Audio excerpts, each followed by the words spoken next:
નમસ્કાર મિત્રો, તો હું ફરી આવી ગયો છું એક નવો શોર્ટ લઈને. તો આપણે હું અહીંયા આવું છું પાણી વાળવાની. યો ભાઈ પાડે પાણી વાળે છે. આ મારા કાકા ઊભા છે અહીંયા, અને તમે જોઈ લો કે આપણે અંડરગ્રાઉન્ડ પાઇપલાઇન છે આ, જ્યાંથી આ બધું પાણી આવે છે. તો આપણે અહીંયા પાણી ઘડીક વાળ્યું કાકા કહે નકર આપણે હમણાં ઘડીક રહીને હમણાં બોર વીણવા જવાનું છે. હું ભોગવી ગયો આપણે સીણીએ બોર વીણવા, અને તમે જોઈ લો કે યો ભાઈ તાપડું લઈને ઢકડે છે ને આ રહ્યું કાંટાળું જંગલ. તાપડું તો યો ભાઈ એ હાટું લીધું કે આપણે જ્યારે સીણિયા બોર ખેરીએ એટલે હેઠે પાથરીએ એટલે એમાં સીણિયા બોર આવી જાય એટલે વીણવા ન પડી હાટું લીધું છે.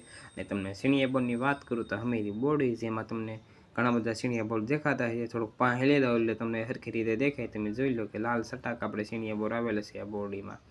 ને આપણે આગળ વાત કરીએ બીજું તો આગળ વસ્તુ જે સારું દેખાય એ તમને હું દેખાડું એટલે વિડીયોમાં બનાવ્યું. તો હવે જઈએ આપણે આગળ જતાં મને એક પ્રાણીનું આપણે હાડપિંજર જોવા મળ્યું. મારા કાકીની કહેતા છે કે અહીંયા સિંહ ત્રણ મૂકેલા છે અને દીપડાઈથી બહુ રખડે છે, એટલે તમે ધ્યાન રાખજો અંદર જતા. અને તમે જોઈ લો કે આપણે આ હાડપિંજર છે ગાયનું. પછી મેં યુવાને કીધું કે ભાઈ અહીંયા બહુ રખડવું નહીં, હવે ભાગશું. તો આગળ જતાં જોયું તો પાછું બીજું હાડપિંજર જોવા મળ્યું. તો આ જોઈ લો કે આ હાડપિંજર હવે એ બીજા એ પ્રાણી હરકું વર્તાતું છે નહીં કે. તો હું પગી ગયો આપણે રૂમે, અને રૂમે અમે અંદર જોઈ લો તો અંદર બે ફોન ઘૂમડે છે.